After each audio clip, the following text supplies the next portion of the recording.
Kashi news channel, सच है तो बोलेगा।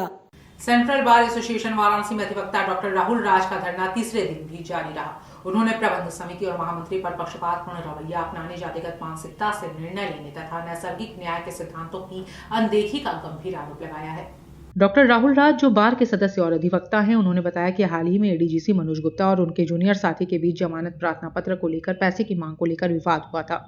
इसी दौरान 7 नवंबर को दोपहर लगभग 2 से 3 बजे के बीच जब वे अपने अधिवक्ता साथी के साथ राजेंद्र प्रसाद अधिवक्ता भवन के पास से गुजर रहे थे तो उनकी मुलाकात मनोज गुप्ता से हुई।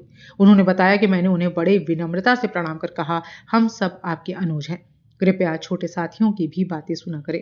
लेकिन तभी एक वरिष्ठ अधिवक्ता, जिनसे मेरा कोई संबंध नहीं है, ने एडीजीसी पर हाथ छोड़ दिया। मैं तो केवल बीच बचाव करने लगा था। डॉक्टर राहुल ने आरोप लगाया कि इस घटना के बाद महामंत्री सेंट्रल बार मौके पर पहुंचे और उनके एक साथी अधिवक्ता को लात घूंसों से मारते हुए जाति सूचक शब्दों का प्रयोग किया, जिसकी तस्वीरें सीसीटीवी फुटेज में दर्ज है। उन्होंने कहा कि महामंत्री द्वारा जातिगत मानसिकता से प्रेरित होकर बिना किसी जांच या मेरा पक्ष सुने तत्काल आम सभा बुलाकर 3 वर्षों के लिए निष्कासन का निर्णय लिया गया। सभा में केवल महामंत्री के समर्थक अधिवक्ता ही मौजूद थे। डॉक्टर राहुल राज ने यह भी सवाल उठाया कि क्या मुझे किसी भी रूप में लिखित, मौखिक या फोन पर नोटिस दिया गया? क्या मुझे आम सभा में अपना पक्ष रखने का अवसर मिला?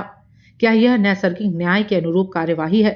उन्होंने कहा कि सभी नियमों को दरकिनार कर राजनीतिक द्वेष और स्वजातीय पक्षपात के तहत यह फैसला लिया गया है, जो पूरी तरह अनुचित और असंवैधानिक है। धरने में उनके समर्थक में कई अधिवक्ता साथी भी शामिल रहे। डॉक्टर राहुल राज ने मांग की है कि इस पूरे मामले की निष्पक्ष जांच कर उनके निष्कासन आदेश को तत्काल रद्द किया जाए। जी, आज हमारे आंदोलन का तीसरा दिन है, रात दिन मिलाकर, और हम कचहरी परिसर में कचहरी में संविधान बचाने के लिए बैठे हैं 3 दिन से। एक प्रकरण में एफटीसी फर्स्ट में मनोज गुप्ता जी शासकीय अधिवक्ता हैं और उसी एफटीसी फर्स्ट कोर्ट में हमारे चौकी द्वारा, हमारे एक साथी द्वारा जूनियर, एक मुकदमे में वकालतनामा लगाया गया था जिसमें राज्य सरकार बनाम अंशुल केसरी मुकदमा था, उसकी पैरवी कर रहे थे। तभी मनोज गुप्ता जी द्वारा उनसे घूस मांगी गई और जब हमारे साथी जूनियर ने मना किया कि मैं पैसा नहीं दूंगा पैरवी के, तो उन्होंने क्या किया कि उनसे गाली गलौज किया, मारपीट की। और इसी घटना को देखते हुए महामंत्री जी, जो कि उनके स्वजाति के हैं, उनके समाज के हैं, उनके रिश्तेदार हैं, उन्होंने अपने दायित्व का निर्वहन ईमानदारी से नहीं किया और एक आम सभा बुलाई असंवैधानिक रूप से, और हमें और हमारे साथियों को तत्काल निष्कासित कर दिया गया। जबकि इस प्रकरण में दोनों तरफ से एफआईआर पंजीकृत है कैंट थाना अंतर्गत।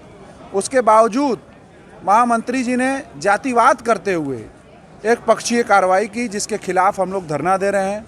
और आम सभा जब बुलाई जाती है तो ये सेंट्रल बार के बायलॉज में भी है, आप लोग पढ़ सकते हैं कि पहले कार्यकारिणी की बैठक बुलाई जाती है, उसके बाद दोनों पक्षों को नोटिस दिया जाता है, नोटिस का जवाब देखा जाता है, सुना जाता है, उसके बाद मीटिंग आहूत की जाती है और उसमें सारी चीज़ें, ये बायलॉज है, कितने लोग निष्कासित हुए? ये सेंट्रल बार का बायलॉज है।